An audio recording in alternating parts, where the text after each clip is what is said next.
How many did you clean today? We're live. You clean 2 cars? 2 cars. That's not my dad. My dad only clean. He won't let anybody wash his cars. Like, Yeah. he hasn't got fancy cars or anything, but like. I'm like a perfectionist. Really? Yeah. Do you use soap and water to wash it, or do you use like special stuff that you get that Car stuff. Really? Yeah. You know the secret? Oh, we're live now. Hey everybody, look who it is. It's Mr. Douglas Davidson. Yeah. Hey, who's the last person who called you Douglas other than me right now? My wife when I'm in trouble. Oh damn. She really does it? She calls you Douglas? Oh, I love it. Yeah. How you been? How you been? How you been, Dougie? Well, locked down pretty much since Lee's service. Mm-hmm. So we've been home most of the time. Yeah. Are you enjoying it? Strange. Are you enjoying the? Oh, can you see the comments, Dougie? There are people that like there's Pamela. She said, "Love you guys." Yes. So anyone, you can, if you want any point, Doug, if we're boring you, because we know how easily we bore you, you're more than welcome to talk to people who are writing on the screen for you. No, it is not a lot has changed for me because if I don't have somewhere to go, I'm home anyway. But not being able to do it is an additional stress. I mean, you can go out to dinner or, it's weird. And then you go out, I used to laugh at the people when we'd walk in the Grove and the Chinese folks would have the masks on. And now we're all doing it. They got it right. But my question is, they were sick and they didn't want to infect other people. Right. But now it's like, right. Who knows? Right. Well, my question is going to be, at what point, and when it goes back to normal, are people going to stop wearing the masks? And my theory is this. When someone finally walks into a supermarket or a bank wearing a mask and commits a robbery, then they'll say you can't wear a mask anymore. Up until then, I don't think anyone's going to care. I think that's already happened, hasn't it? I don't see how it couldn't have happened. I walked into the bank about 2 weeks ago. A guy walked in wearing a cap, sunglasses, and a mask. And in the past, you would tackle the guy straight away. Or so it would just get violent really quickly. Now people are like, oh, there's a guy with a mask on and like wearing a cap and sunglasses. So I was in England, and they don't allow you in a bank with the motorcycle helmet on for the same reason. That makes sense. Yeah. Did you try and go into the bank with a motorcycle helmet on? Oh, like, what did you do to find that out? Yeah, how'd you find signage I read, and it said, okay, take off your motorcycle helmet. So, Dougie, Kim Murphy misses you. I see Kim. So, Doug, is she in the middle? Where's she in the middle? No, that's Brighton. That's Brighton in the middle. He looks like a Kim. No. In the Kim thing. I don't know what you guys see. Do you see the same thing I see? Where it says, it just pops up on the screen. Oh, I have a different one. Yeah. So, your yard looks beautiful, Doug. I've never seen any parts of your home. I must say that I do my own gardening, so I take that as a compliment. It looks fantastic. Thanks. It's like someplace I'd like to visit. You're welcome anytime. Do we have to socially distance? Huh? Do we need to socially distance while we're there? No, I'll just take your temperature. But that does anything. Oh my God. So I have a show coming up. Well, you have a show coming up? Yes. I tape it on Thursday, I guess. And the protocols you have to go through are absolutely ridiculous. Well, Brian can tell you more about that if you'd like to know, because they're having us get tested twice a week. I've been in twice. But I can still get infected before I go in. That's true. They take our temperature. 15-minute test that they refuse to do. I remember when I was about 21, maybe about 22, I thought I'd been drinking and I wanted to drive. So I walked into the local police station and said, "Excuse me, I would like to drive." can you please give me a breathalyzer test to let me know if I'm over the limit? So if I am, I don't drive. And they said, no. That's a big red flag. They said, no. Hello, officer. I'm going to get hammered. But I want to know. That's such a great scene. How have we not written that in the stuff? That's great. Well, there's an obvious reason why that hasn't been written, but that's a different discussion. But I said to them, I don't understand this. I said, I'd like to drive and I want to make sure I do the right thing. Why won't you do it? You know what his answer was? I didn't even think of it. He said, I can breathalyze you and then you can go and drink and get in the car and say, but the police officer breathalyzed me and said I was fine to drive. I said, well, I'm not going to do that. He says, I don't know that. It was Australia? Yeah. We've copied some of those idiotic measures. No, but in Australia, you don't walk the line. You don't do any of that stuff.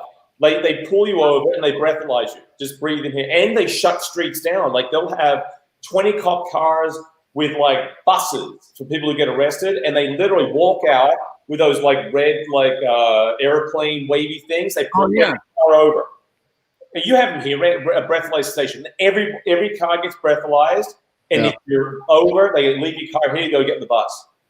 I bought one of them on Brookstone. Do you remember Brookstone? Yeah. Did it work? To test it out, I would get like more than a little tipsy, and it would go 0.0.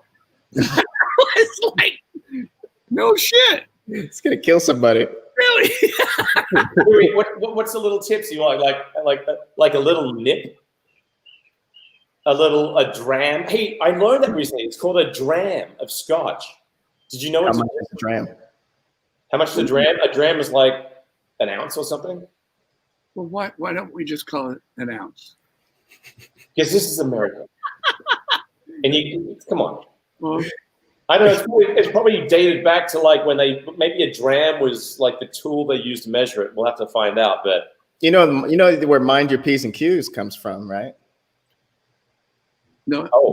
But you know the saying, right? Mind your P's and Q's. Yeah. Mind your behavior. It comes from when they used to measure by pints and quarts. They the bartender would tell the person, "Hey, watch how much you're drinking because you're getting a little." This is not only fun; it's educational. It's for everyone. I have one that really, to this day, I still think it's the greatest piece of nonsense trivia you'll ever have. Do you know why we nod our heads to say yes and shake our heads to say no? Monkeys? Oh, you tell me this. Yeah, I think it goes back to breastfeeding or bottle feeding. When a baby finds the teat, the mother will put the teat there, and the slope of the breast will come down, find the nipple, and when it's finished, the baby will turn its head away like this, and the mother will bring the teat back and turns its head away. So we're ingrained with that is yes and that is no. I've never finished breastfeeding. Were you breastfed or you weren't? He never finished. Oh, you never finished? It's always this. Well, you're a yes man. There is no no. Yes. Hey, there's Vivian. Vivian's saying hi. Well, hang on. We go. The fluid gram or fluid drachm in British spelling is defined as 1/8 of a fluid ounce and is exactly equal to, oh my gosh. Wow. Thank you, Mary, for not rounding that up to 3.7. In the Cutsbury system, 3.5 is the metric system. Wait, is that pi? Yeah. you know my favorite pi joke? Say pi r squared. Huh? Say pi r squared. Pi r squared. No, pi r round.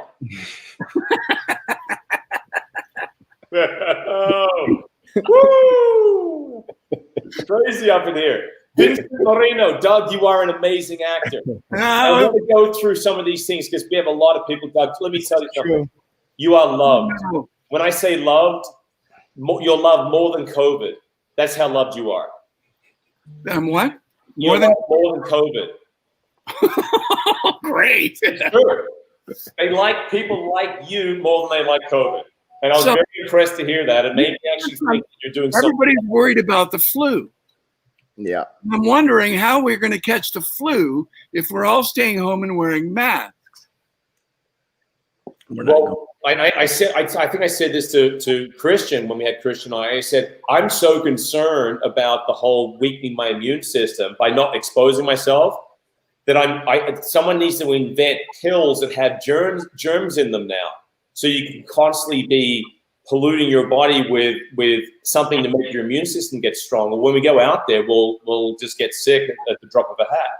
I usually constantly pollute my body around 5 to 6. Really? Is that when you get called Douglas? No, it's just like cocktail hour. I know that. Oh, check this out. You ready for the best name yet? Wilhelmina van den Arend Matthäus. Wow. And she's up in Alaska. What a fantastic name. Yeah. Wilhelmina. Wow. If I had that name, I could never take the SAT test. Well, if you had that name, you'd never get in trouble. Over by the time I got my name. Douglas van den Arend Matthäus Davidson. By the time they've said that, you would have left the room. I know.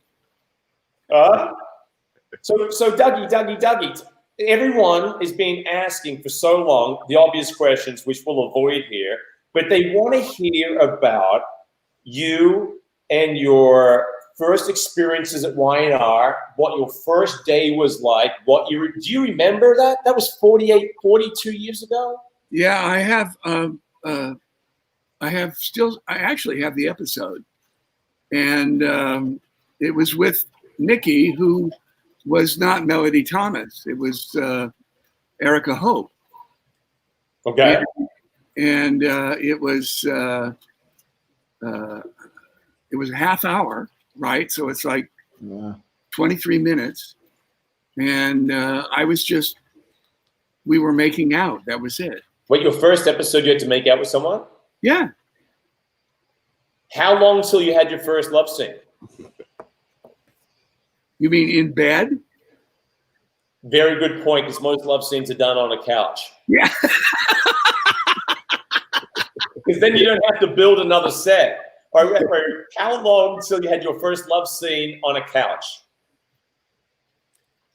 Oh, that would have been probably with Melody in 1979. Is that how you made Steve Burton? Oh, yes, I guess so. Oh, wow. Yeah. Right. Yes. Well, that was after the fact. So I think we made Steve Burton in the cult storyline is how that went down. You were in a cult? Well, I wasn't, but Melody was. Okay. And I tried to get her out of the cult, and in so doing, there was well, I guess I fornicated with a couple people during that time. It was a different world. Is this before? What are you doing? Oh, not much. Yeah, why not? Was she a stripper yet, or was she not a stripper? I know, way before the Okay. stripper. Yeah. Then there was Somiko, who was the leader of the cult, and then Matthew, who she ended up having a relationship with. Okay. Wearing an apron, and so they had this juxtaposition with the guy in an apron and Victor Newman. So, hang on a sec, just so you know, Dougie, Toots, my favorite first name ever. Toots. That's what Rachel's godfather calls her. Hey, Toots. She's from Philly. Toots says your laugh kills her. Oh, there's Toots now. I'm against. I'm against. Says Genoa City men are hookers. Genoa City man hookers. Genoa City man hookers. It's man hookers. It sounds like a strip team. Yeah, what's the man hooker? It was for Playgirl. Huh? I did, but I didn't show my winker. I know that was back in the day when it was tasteful. Like when who was what's his name? Smokey and the Bandit. Burt Reynolds. Burt Reynolds. Yeah. Burt Reynolds, yeah. Did everyone right? He covered it. He was naked, but Nikki was in a cult. Yes. Yeah, that's true. All right. Hey, so Karen Raymond Ford wants to know, what's the name of the actress that played as Paul's secretary? I always hoped the two of them would get together. When was that? Lynn Bassett was the name of the character. Wow. And She was the daughter of one of our head writers, and she was a terrific person. Oh, really? Vern Bennett. So let's get to that question. Everyone wants to know, when you had to bar funds or cricket as the character, and you knew that her father was watching upstairs on the thing, did that play heavily on your conscience, or did you? At that time, my ego was so over the top. No, what happened in the first that came into like the early '90s. So by that time, Bill and I were pretty solid. And right. I think the only reason he did it is because Michael Damian went to Broadway to do Joseph in the Technicolor Dreamcoat, right? And it left her sort of without a partner. So he built it very slowly, and we were, as a private investigator and as a lawyer, we were working to support an elderly group who was under the thumb of a slumlord. So we became friends first. I mean, it was 4 years before it was a relationship. Yeah. I mean, he was. Nobody can do it. So I guess it must be really hard. Let me ask you this: do you think that, given the speeding up of technology and the desire to have everything now, you can tell stories at that pace, or do you think that the viewers need everything fed to them faster now, or do you think good writing is good writing and storytelling can still take a long time? I think in any social intercourse, there is a hit. So you don't have to jump the story ahead, but there has to be something happening within a scene. There either has to be conflict or a question mark, or it doesn't have to be big. It just has to be. When they ran the old shows and they only did isolated episodes, how many people went, I want to see the next one? Yeah. Right? There was no big leap. Right. There was just, he had like 3 or 4 stories going at once. Right. I mean, even during Nikki and Victor's first wedding, there was somebody going to stab her, and then there was a subplot of Eileen Davidson, and I mean, there was tons of stuff going on within a peak episode. So we don't have that. We don't even have that within a single episode. Right. I mean, it's just like nothing I've ever seen before. Yeah. I mean, and they wonder why the ratings drop. It's not the actors. We have awesome actors. I mean, even the new ones. It's just about storytelling. You know, it's funny we said about the actors. I remember I was talking to Eric once, and I was running lines with him. I went to see him in his room about something. We had scenes, and he goes, "Oh, will you run this other scene with me?" I was like, "Oh my god, that's crazy! I'm going to run lines with Eric." And this is probably, I don't know, about 6 years ago. And so we started running lines, and I was playing Summer, right? Hunter, his granddaughter. And we're running the lines, and he goes, "Who is the character again?" I said, "Summer." And then he goes, "Who is Summer?" Who is Summer? I said that's your granddaughter. Who plays Summer? Well, her name's Hunter. Then he goes, Hunter. If there was a through line, I would get it. Right. Then he goes, Hunter. He goes, I don't remember their names until they've been here about 10 years. I said, do you know my name? He goes, yes, you're that Australian fuck. I said, that's me. Oh my God. So, oh my God, crazy. Oh, we have a birthday shout out. We have Miss Stephanie Howard. My birthday is September 19th. I would love a birthday shout out. Douglas, Oh, like I'm going to remember that in September 19th. That's You can do it now. Happy birthday now. birthday. Happy early birthday. Yeah.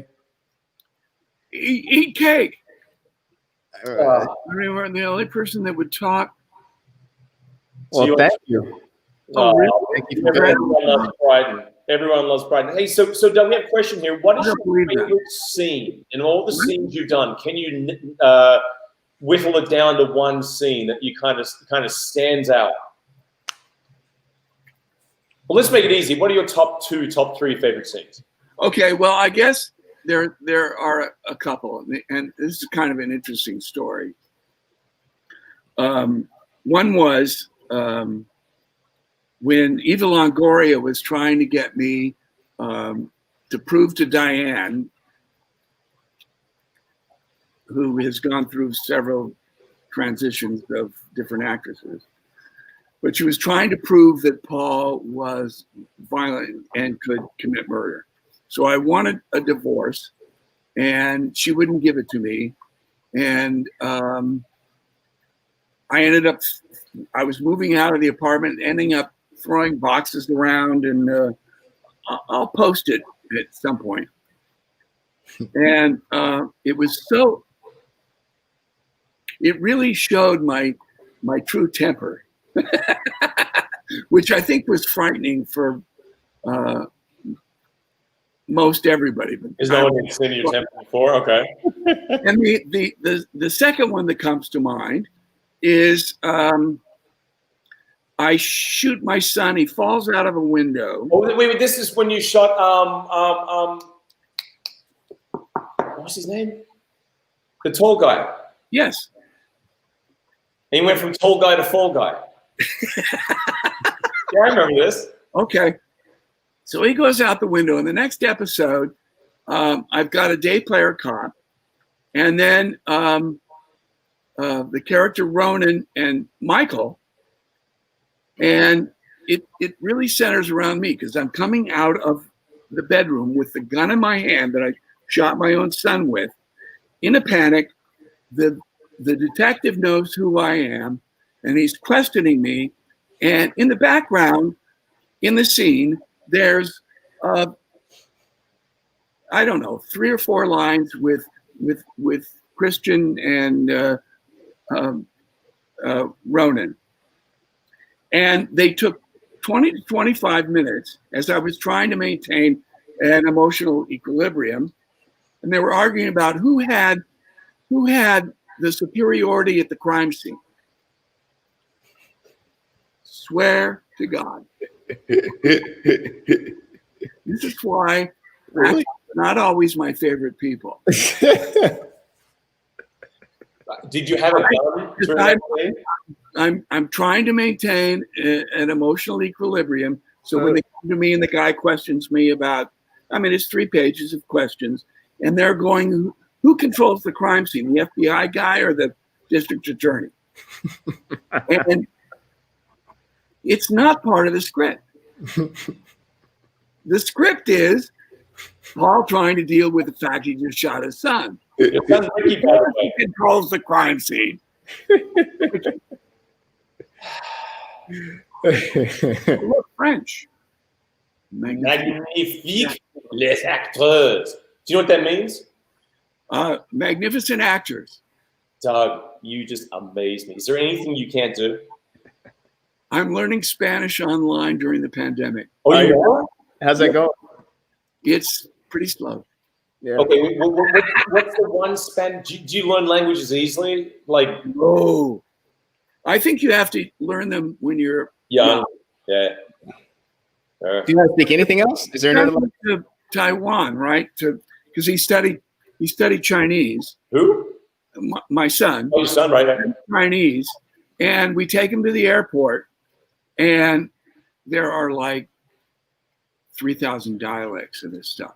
So he's hearing and not understanding a lick. And I see the panic go across his face. I don't know, what is he, 19? And he wants mom and dad to leave the airport because he doesn't want to have the ability to say, "Take me home." We lived there for like 6 years, and he said, "It's not going to happen." Really? Yeah. You lived in China for 6 years? Yeah. Well, Taipei. Taipei. Wow. Yeah. Where he's a Type A. Did you get that from you're a Type A as well? Not you. Oh, you mean Taipei? Yeah, Taiwan, Taipei City. Sorry, I thought you meant like I thought you meant like Taipei, like Eric Braeden. I'm missing this. A Type A personality. Oh, a Type A. Yes, definitely Type A. You know what's funny? There's a language. It's and actually, Brian and I brought this up in the past. We've talked. I think it's called Khoisie. It's the African clicking dialect, where they click. Oh yeah. And Christoph and I always used to joke, and we'd be on set, and like when Paul Rausch was there, if we had scenes, we'd rehearse, and we'd just start clicking with each other. No pun intended. We click, so we'd be clicking, right? And Paul Rausch would be like, "What are you doing?" Rehearsing the scene, Paul. I just want to throw that in. I just thought it was funny. I had a couple of things with Paul. One, after the Cassandra storyline, he tried to get me and Cassandra to come to Santa Barbara. She did. I didn't. Hang on, I got my mini me bringing me something in. Come here. Put your little face here. Hey, Sebastian. you guys look like twins. I know. He's my mini. Yeah. It's crazy. All right, I love you, baby. Thank you so much. Thank you. Wow. Yeah, it's crazy. Incredible. Yeah. He has my sense of humor too. Huh? He has my sense of humor as well. Yeah, they have the same brain. I'm terrified for him. My daughter does. Really? Maybe my son too. It's hard not to feed on that. Yeah, I heard. Seriously. I heard that you're a Formula One fan. Yes. How have I never known that? I don't know, because America doesn't exist. Right? It doesn't exist. And we own it now. It's Liberty Media. Really? Yes. Yeah. It's all Liberty Media. So, I mean, they're trying to build it in the U.S., but, they've got to put it in Miami then. Yeah. Have you watched Formula E? Formula E has street circuits in Rome, London, all around the world. They have street circuits, and it's so exciting. But mind you, they don't have the noise pollution. The cars aren't as fast, but, it's fantastic. But, yeah. What's this one? Doug, you need another crazy relative to come to GC so we can see your incredible acting chops. Patty wasn't crazy in the beginning. Somebody made that along the way. It was Jack it was Terry Lester, who was fooling around on the side. She found out about it, and it was an act of passion. She shot him because on the day they got married, he was in bed with Diane. Sounds like a soap opera, Doug. You lost me. So, Brighton. Yeah. Daniel says that it's all about the car. Lewis is not all about the car. Now, Brian's a Lewis Hamilton fan to the core. I'm a huge Lewis fan. I don't think it's not 100% about the car for sure. It's not even 50%. Well, I've got a video of him in a cart. He's 13. Everybody else is 16 and 15. It's pouring down rain. I know exactly what you're talking about. He wins from the back. I know that video. Yeah. But that's because they're all in a 100cc car, which is the same engine, same chassis, and it's in the rain. So what happens when you're the best driver? You get the best ride.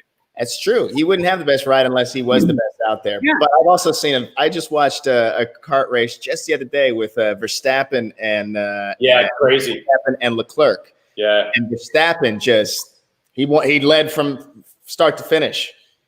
And I don't think there's any question about his ability. Max, I think, is right now. If you put him in a Mercedes, I would love to see that.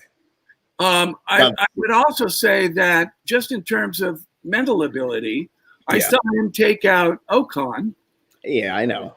And lost the race because of that. I know. That like. I know he doesn't have the discipline that Lewis had even in Lewis's first year. Exactly. I know. And I will go one step further. I don't know of any athletes, and it would be hard to compare with NFL quarterbacks that have the kind of intellect that these drivers have. Oh, for sure. Yeah. I think they are way up on the IQ list. Did you watch Tom Brady yesterday? No, I watched the tennis. I watched tennis. Yeah. Wait, are you not a Tom Brady fan? I'm not a huge football fan, so okay. I enjoy sports that serve champagne. So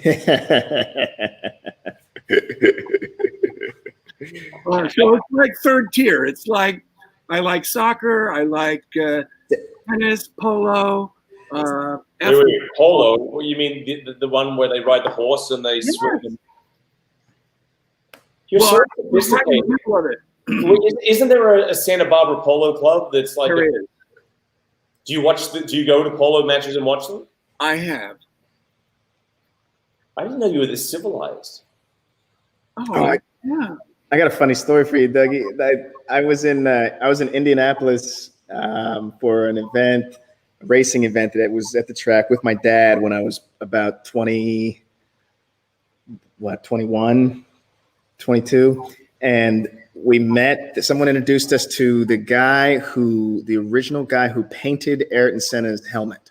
He was famous for painting people's helmets. He was older Brazilian man. Mm-hmm.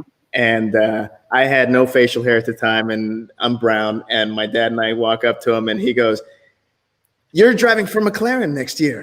I'm going to paint your helmet. You're going to be so successful. You're Lewis. It's so nice to meet you." He gave me his card. He shook my hand. He was so excited to meet me because he thought I was Lewis Hamilton. I never told him otherwise. Actually. Yeah, it's a lot of. I was a fan when I was growing up, and then I lost interest because we had no coverage here. Yeah. Then we'd wake up at 4 in the morning and watch on Speed Vision. Sorry, I said my dad and I used to wake up at like 3, 4 in the morning and watch it on Speed Vision when they finally started airing it in the late 90s, early 2000s. Yeah. I was gone by then because I watched Mario because I had a Lotus at the time, a Lotus Europa. Okay, yeah. So it had a sticker on it that said World Construction Champions, and the 8 years or 6 years that were on the side of the car. And oft times I had to look in the back. It wasn't even covered. I could go to the LA Times and I couldn't even find the result of who won the race and this was before cable, obviously. Yeah. And then my daughter got me into it because her husband is a huge race fan. Mm-hmm. And now you can, there's, I've gotten up the last 2 weekends at 5:55 to watch the quali and the races. Oh yeah. So Doug, tell me this: why we have a couple of people asking why you became an actor. What is it that drew you to acting? And did you move to LA it? Or? I can't add, spell. My dad was a Caltech graduate. So, I mean, when math was an issue for me, he wasn't abusive, but it was like, what don't you get? What did your dad do? What did your mom and dad do? Did your mom work? What did your dad do? My dad was a chemical engineer. It was really my grandfather who was the jack of all trades. his father was he was born in Toronto, and his father came from Selkirk, Scotland, and started a furniture business in Toronto, and it's the house was Barbarians. If you know the restaurant Barbarians in Toronto, that was where my relatives grew up. And then he came to the United States, and he would do anything. He ended up working on the Royal Hawaiian Lath and Plaster.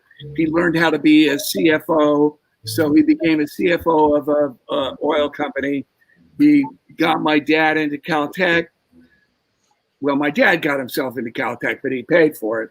And then at the oil company that he was working at, my dad ended up spending most of his career there. So this was the guy that put it all together. And he died I think in 1961. So I didn't know him that well. I would have liked to have known him because he would do anything to get it done. That's fantastic. So how did your dad finally feel when you landed on Y&R and you developed this incredible iconic? He always wanted me to have a backup. What's that? He always wanted me to have a backup. Even when you were working, he's like, do you have a backup? Do you have a backup? No, once I was working, it was okay. I probably should have had a backup when I was working. Yeah. You know, I mean, it must be. I don't know how. That must be a Guinness Book of Records thing for someone who's played a character. Are you the longest running character on television? You must be close to it. 42 years. There are people from days that went from radio to television. So that I'm close, but there are like 5 people ahead of me. Okay. And have you been on any other show have you ever crossed over from Y&R to B&B or? So when they did a thing in TV Guide about people that have been on for so long, I was the only one that remained the same character for the entire time. And that's because of Bill and Lee and the Bells. Yeah. I mean, he just keyed into who you were, and Eric and Mel and Christoph was another example of somebody he keyed into, and he could write story for. And it was odd because during that time I'd be doing stories on the television that were mirroring things I was going through in real life. You know, 2 girlfriends, or I mean, it was just like, where does it come from? It's funny you say that, because I mean, I can say that in hindsight now, that I can look at my life and look at stories I played, and I can't tell sometimes if life was imitating art or if art was imitating life. Yeah. And it's interesting, the longer you are on a show or the more you have an opportunity for that crossover to take place, you start to, I'd always think, I said, Brighton, we were talking about this before with some other guests, and we were saying, like, because Brighton and Brittany, his girlfriend, who plays his love interest in the show, I said, if you guys are having trouble in storyline, does that bleed in and does it bleed back and forth, or do you try and cut that at the set and walk home as if nothing's on, or do you allow it to permeate through? What about you? Like, if your character is having problems at the show, do you find, like, with its love interest or whatever, do you find that you would bring it home, or do you find it easily just cut that and walk home and just be Dougie fresh? Or? Well, I had like since like 1992 a 2-hour drive home. Yeah. So a lot of that was flushed out by the time, but oftentimes not. I mean, I'm still angry about the way they handled my departure, or whatever you want to call it. Yeah. Less significant aspect of it. I mean, it was just kind of creepy. Well, look, I mean, all I can say is the amount of people. I remember Eric put out a tweet. Was it a tweet? I think it was a tweet a couple of weeks ago, and it was about you, and people just explode with their true sentiment and feelings. And it's interesting when you see the love, and that's one of the things. Like a lot of people will be like, Doug Davidson, we want Doug, we want Doug, we want Doug. And I think that's the hard thing. And I can speak from experience here. I mean, I don't compare myself to you because, I mean, you're a legend and an icon, and I'm just, you know, I'm the guy that Eric Braeden finally learned his name after 12 years. But, you know, it's difficult when you try to intellectualize something you can't intellectualize because there's no rhyme, no reason. There's nothing that makes sense about it. And when you're a logical person, you come from that chemical engineering DNA. You think that 1 + 1 is 2, but it isn't. Right. That makes sense. Well, that's where the wisdom of my dad comes when he said you should have a backup. I didn't see it coming. And you know, in those days, it was 3 networks. It was you know, all the people that made those decisions had nothing to do with the creative process of where our show is. Right. Well, it's and I can't even name them because I don't know who's making those decisions. Did you ever walk into the room with Bill and suggest storyline or question storyline? Oh, no, that was you learned that very early that's not where you don't dip your finger in that pond. Is that because you didn't need to because he knew what he was doing, or you just he didn't want it to pollute what he was conceptualizing? So he didn't need any of the input from actors or executives or you know, no Sony, no CBS. Hey, Doug, when did that stop? When did he start allowing people to? He didn't. Well, I mean, when I got there, he was still around, and him and Mrs. Bell would come to set every now and then. But Jack Smith was our head writer. Right, so he's done then. He was done. So after he stopped, I got it. In '97. Gotcha. Okay. So that was. I mean, I bet you he could not name the CBS executive in charge of daytime. Yeah. So if they came into his office and they ever called him up, I've heard stories about Brad over B&B that they don't dare call him up and tell him anything because he'd be like, you know, this is my show. Did anyone ever try and tell Bill what to do? And yeah, he put it. He was a force to be dealt with. You know, we had some conflicts over positioning in cast photos, or I got caught saying I could write better dialogue with my dick one day. I've heard that story. No, I've heard that story. Now you brought it up, which I'm glad you did, because I've always wanted to actually get the facts behind the story. Because I remember I said 1 or 2 things on set once, and I was kind of like, you know, I wouldn't say. He almost fired Tracy Bregman for laughing.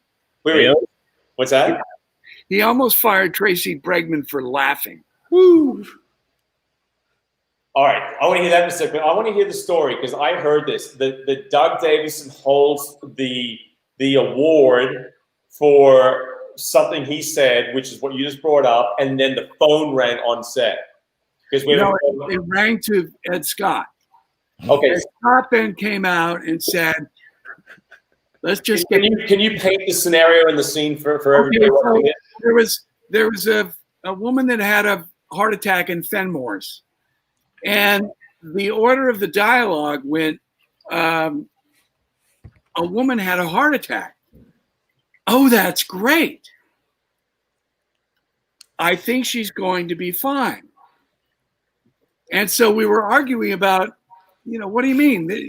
The fine comes after, you know, she's going to be okay, but it didn't tread like that. So I said that, and it and was. For everyone who missed it, you said I could write better dialogue with my Johnson. I said that, and he heard it, and then soon after there was the celebration of his 30 years in show business, and on on the thing that I signed, I said, "You're the best," whatever, all the superlatives, and I went, "P.S. You'll never guess what I'm writing this with." Oh my God! So did you have to go and did Bill ever bring that up to you? Did he ever? Never. See, that's how like legend, like stories evolve. I heard that the phone rang on the set and the production stopped and Doug had to go and see Bill and it went on. No. In fact, I think he loved me so much that he didn't want to do that. And he knew, I mean, in my heart, it was not, it was an aside with 5 lines of dialogue. Right. But I mean, that's how seriously he held his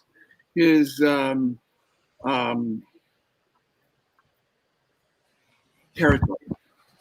Yeah. So, question here: Regina's asking, "Crazy, what's the wife Paul had? Forgot her name. And they had a son together. Was he ever brought up again?" Isabella, and that was Eva Longoria, and it was the kid I shot, right? Ricky. And you won your daytime Emmy for that, right? Yes. And I gave it to you. And I was in the room. Yeah, and you presented me with the award too. And you sat on that couch, which was the big Dali lips. Oh, that was the strangest thing. You accept the award and then you go over and with Billy Bush the award. Forgot about that. Yeah, it was one of those. It had to be a corporate decision. How many times have you submitted yourself for the daytime Emmys?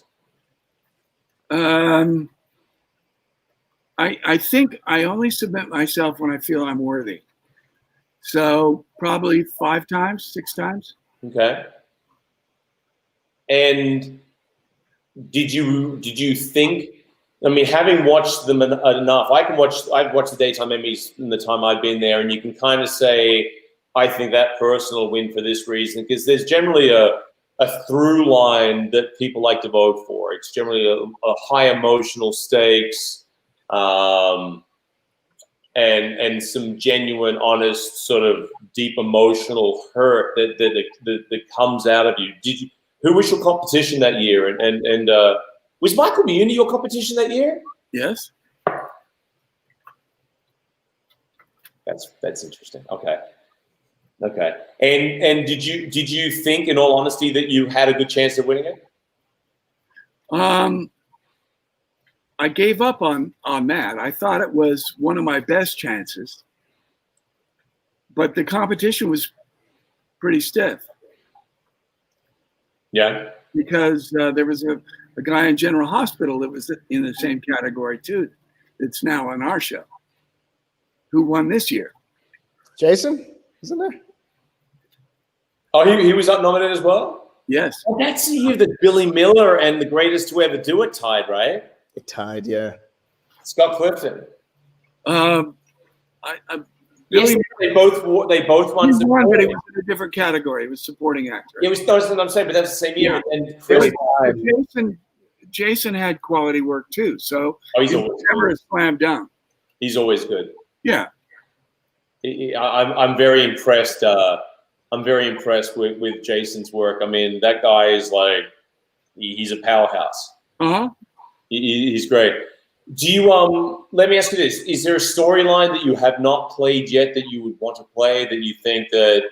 I mean, because how many you've done I imagine you've done everything. Have you had an evil twin? No, I would say that because I was a bellboy, I don't even think in those terms. I don't think in terms of story. I try and make whatever they give me the most dramatic I possibly can. Right. And that hasn't happened in a while. I do tell you that there was one scene that we had, and it was many years ago, and it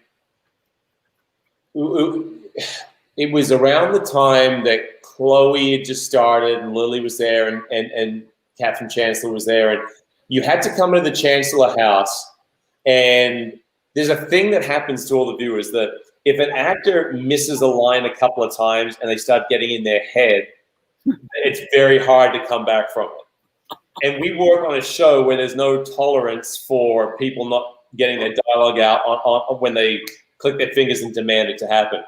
And I remember I started laughing internally, and I wasn't shaking yet. And I was like trying not to laugh. And then you were laughing because the whole thing was so ludicrous. And Paul Roush was there.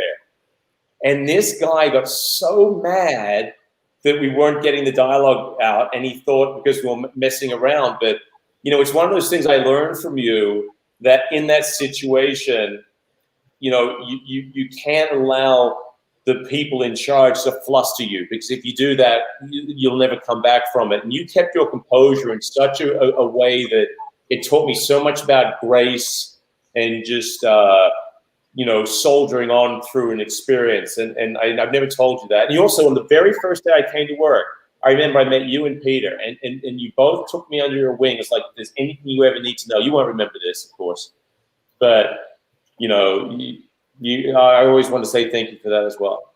Oh, I appreciate that. I won't say that that's the case anymore, because they're even tougher on people that go up.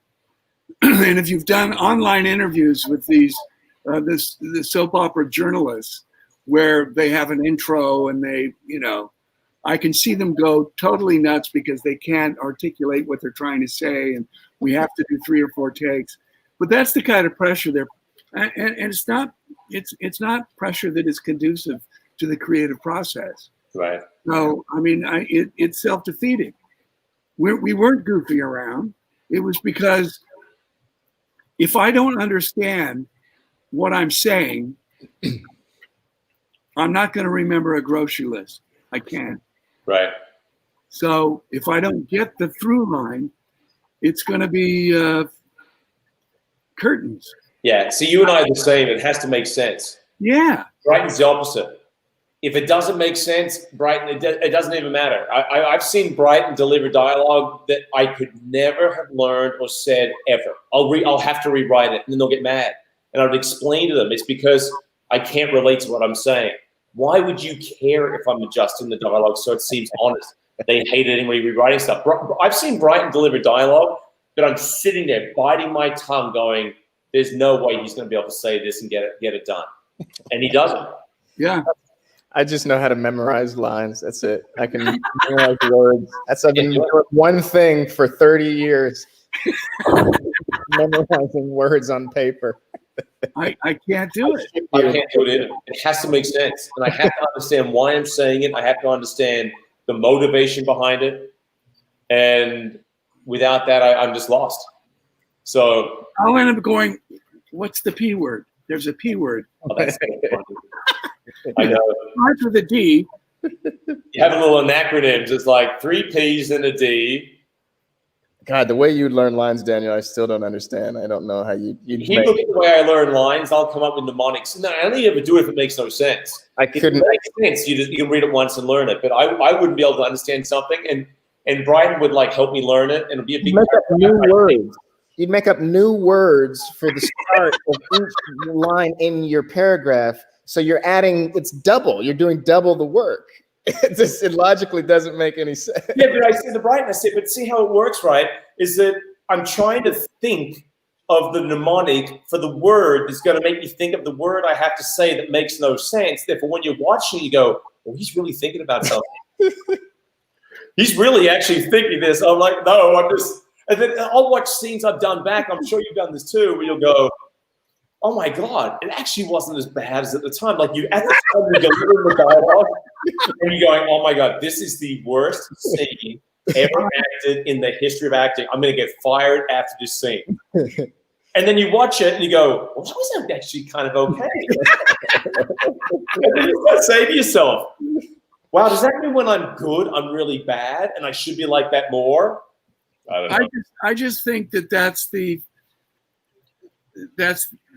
artist in you, that if it doesn't swing, it's not working. I think the opposite. If it swings, it's not working. That's disgusting. I recognize him from his relationship with Michael Jackson before he got on Family Matters. That's from Jamaica Lynch. Jamaica Lynch. Hey. Claire, and so does Doug. I mean, there's very few people I've met that truly love the fans as much as Doug. You know, it's like it's Doug. Kimberly, met you 30 years ago at a mall in Oxnard. Oh. I have your autograph. It's probably a little squirrely too. It's funny. Yours looks like a lie detector test. It's like.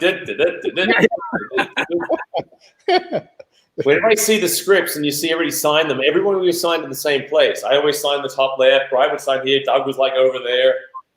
You know. I have like flares. Oh yeah. Yeah. Well, listen, Doug. I don't want to. We don't want to keep you much longer because it's almost been an hour. But I just want to say, it's just I miss you. We all miss you guys too. I mean, it's not. Daniel and I are separated from what is happening now. Right. You know, we miss you, Doug. We miss you just as much as the fans. It is a strange thing. And when you ask me to do this and sign up for, I'm getting to the point where, really? Is this what we're doing? Yeah. Yeah, but the thing about Bildbord, and let me just bring the whole Bildbord thing up real quick, is that the reason that we even built the app is that, Bright and I would do personal appearances and you would come back and you'd be like, people say, we didn't even know you were there. And that's because if you go on Instagram or Facebook or Twitter and you'd make a post, not everybody sees the post. Their algorithm prevents everybody from seeing it, and only about 10% of your followers see it. I have no idea about that. Well, I just educated you on that one. I do know if I say something that is perhaps a little controversial. Everybody sees it. Everyone sees it. We have a lot of people that have been like, how do we I'm a fan of Doug and Eric. How do I find other people like that? So Bright and I were sitting there going one day, we should build an app that lets people say, I love Eric Braeden, Doug Davidson, and say Chardonnay. And you would put in, it's an obvious three choices. It's the first thing that came to my head. But you would put in hashtag Eric Braeden, hashtag Doug Davidson, hashtag Chardonnay, and then press discover. And everyone who's got those same three hashtags will turn up. And you can find people that are into exactly the same things as you. And it's the only app that lets you multi-match hashtags like that to find people just like you. How did you decide to come up with that? Because I'd always say to myself, I did Beastmaster and Young and the Restless, and Brighton did Family Matters and he did Young and the Restless. How do you find fans that love both shows? You couldn't. You'd find fans that love Family Matters, and you'd find fans that love Beastmaster, and you'd find fans that love Y&R.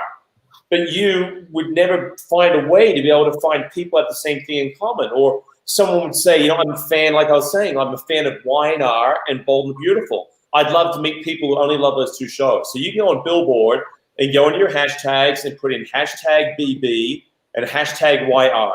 And select those two hashtags, and then when you press discover, you'll only see people who are fans of those two shows.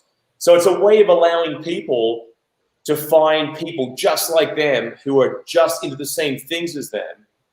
And it's without going onto Facebook, looking for a Facebook group of friends of Y&R and saying, is there anybody here who also loves General Hospital? So that's what we wanted to do when we built this. And we have a new release coming out in about 2 weeks, which has augmented reality in it, where you can have to deal with an upgrade. There's an upgrade coming out.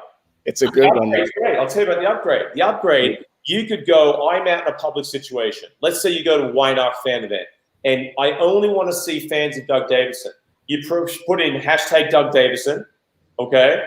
And then when you go to augmented reality mode, so when you pick up your phone and you scan the room with your camera out in the app, you'll see only people there who are fans of Doug Davidson. And you can walk straight up to them and say, what is wrong with you? Why would you be a fan of Doug Davidson? You'll see their profile actually floating in midair on the camera next to the person that they're attached to. Right. That's outrageous. Yeah.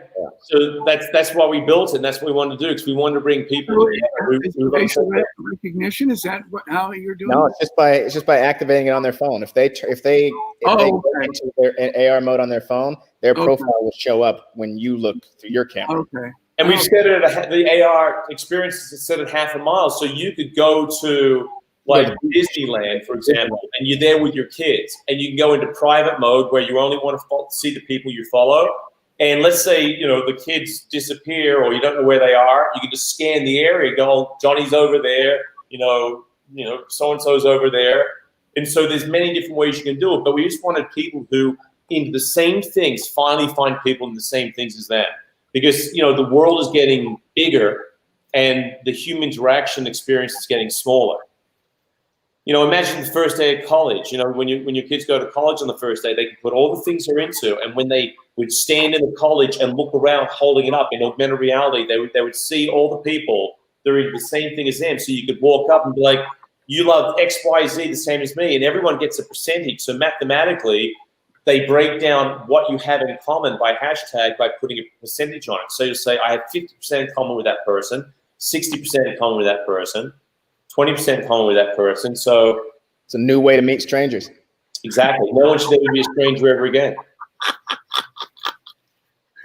Yeah, it's great.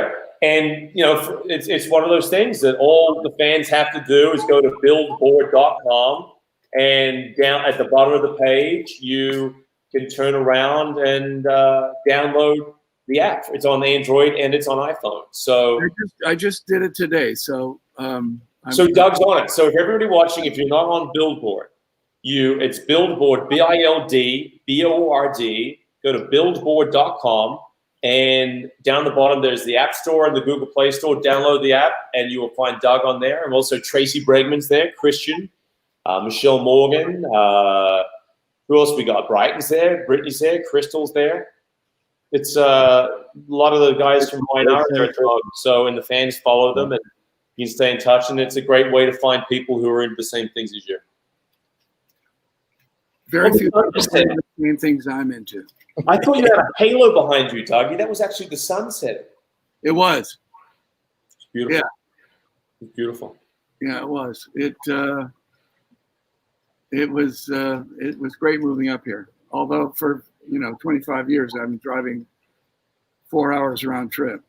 It's a big deal. Yeah, traffic gets worse too. It's harder. Come down for a useless COVID test. It's even more frustrating. Well, you have to go down and get a COVID test down there? Yes. No, he has to come to work to get a COVID test. I went down on Tuesday and again on Friday. What happens if you catch COVID on Wednesday or Thursday? Or Monday or Tuesday or Wednesday before I work on Thursday. Oh, well, what can I say? Isn't it crazy? Hey, Brighton, Jametta Carpenter would love to know what would be your ideal storyline being? Who on the show you haven't gotten to work with yet would you like to work with? And the answer is Doug Davidson. The answer is Doug Davidson. Paul Williams. I would love to. The only time I really got to work with you, Doug, was when Hillary went missing, with Christoph kidnapped Hillary. Right. And you and Steve Burton were trying to help me find her. I'm so shocked to find out they're twins. Isn't that amazing? Who would have thought that?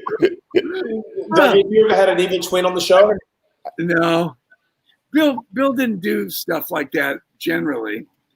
I mean, we didn't freeze poor Charles. It was all relationship stuff. Yeah. I mean, and everybody had multiple lives because, all these things don't happen to one person in real life generally. Right. But he would keep it moving, he'd move it around. And I think in the heyday, he would have like 12 to 14 people that he'd revolve story around. And then people around those people would go from 24 to 34 people. Right. So, I mean, it was just, he laser pointed with stories that he wanted to tell. Right. I mean, I had complaints then, honestly. I didn't realize how really good it was because day to day. That's hindsight for you. I think everyone watching this can say at the time they thought there was something they could complain about, and now in hindsight they look back and go, God, it was good. That's human nature. We're all like that.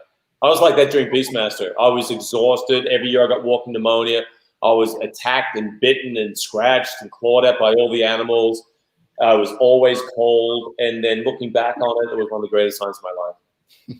Yeah. You know, it's just human nature. We always look at what we have when we have it and wish we could, you know, change something about it. And then in the future we look back and go, I wouldn't change a damn thing. I will say that I recognized that before he lost his cognitive ability and he grew old. So I was able to express to him my gratitude. And so I have no regrets there, really. I was going to say, do you have any regrets? Is there anything in your life you regret that you wish you could well, other than having, you know, I probably should have. It was so intense at the time. I mean, we were working 4 and 5 days a week. It was 40 pages of dialogue, and there was really no time to have a backup plan. So, I mean, that's all it was. And it wasn't really obvious to create something that you want to have a rainy day thing for. Right. Because it was so constant.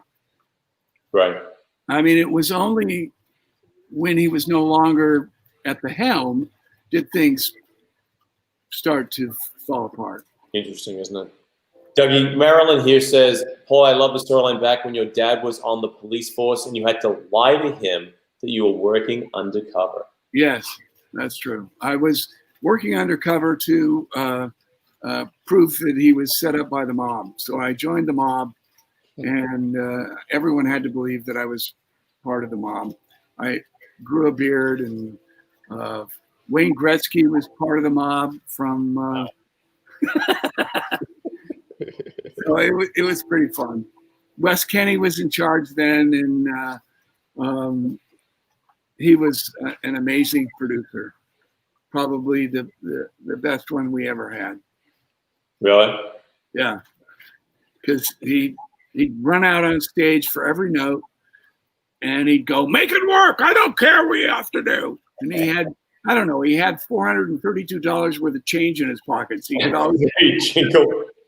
And he wore shirts that looked like a picnic table. But man, he knew how to make a show. What was the one that best shows in a row? Oh, really? Yeah. What was the line from Ed Scott? Was it funnier and faster?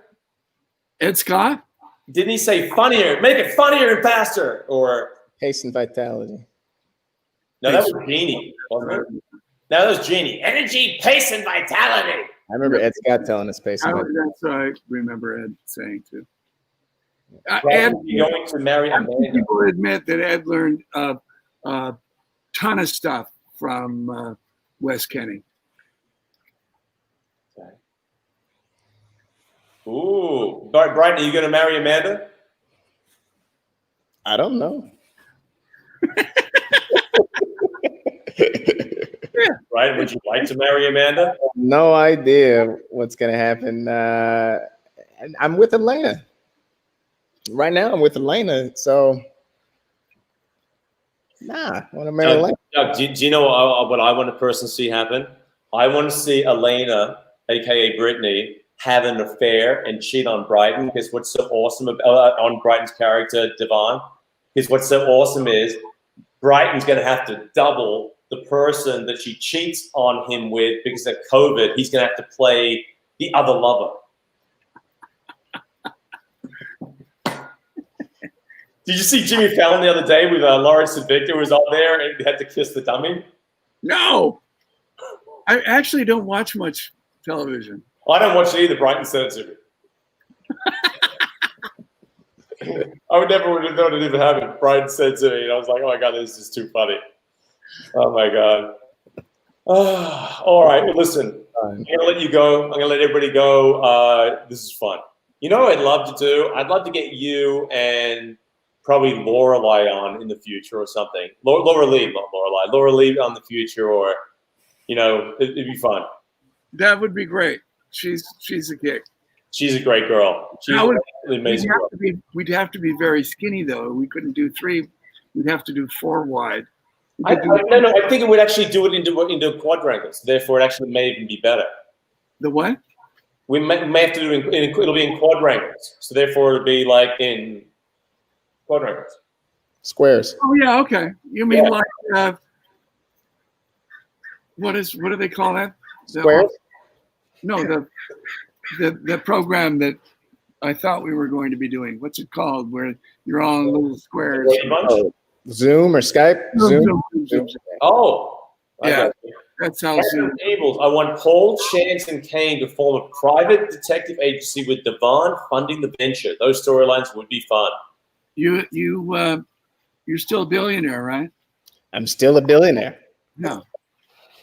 You never know. You wouldn't. You really wouldn't.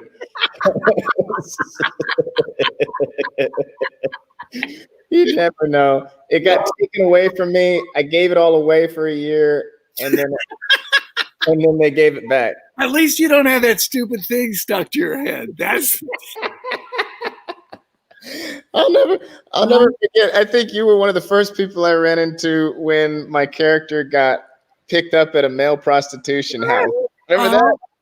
Yes. I was going, what the hell are they thinking? I'm not going to mention the writer at the time, but I'm going, young male prostitute is serving older men that are in their 50s, 60s. I mean, why would you do that to one of your characters? It just was like mind-boggling. Well, that's the storyline they picked out of the hat for that week, so therefore. Just crazy. I mean, you can do a ton of stuff, but you don't want to take one of your stars and having his old tin can pounded. Oh, hang on a second. Wait. This is the storyline you had, Brighton? No, I was sleeping. Started around it until it got to the network, and then it was like whoosh. Yeah, no, I ran away from the Winter's house because I slept in a park, and some guy came and said, "Hey, do you need a place to stay?" And I said, "Sure." And then the place I was staying got raided in the middle of the night, and it was a male prostitution ring, and I didn't know what it was. I wasn't involved or anything. I just was staying the night at some place. You didn't realize when you got there was something amiss? I got there real late. Something didn't make you go, there's a scent in the air that is familiar to me. Yeah. No, it was a miscalculation. It was, and I had to wear that. Not unlike the record producer that's deaf. The deaf record producer? Hey. Sorry. That's too funny. All right. Well, listen, we can do this forever, but I'm gonna let you go, Doug. All right. Love you guys. Love you. Too long, and I'm just happy I got a chance to see you and just catch up. Yeah. All right. Take care. Right. Hope to see you soon. Hey, everybody who tuned in, Mr. Douglas Davidson. Yeah. Spell that. It's like it sounds. Bye, everybody. See ya.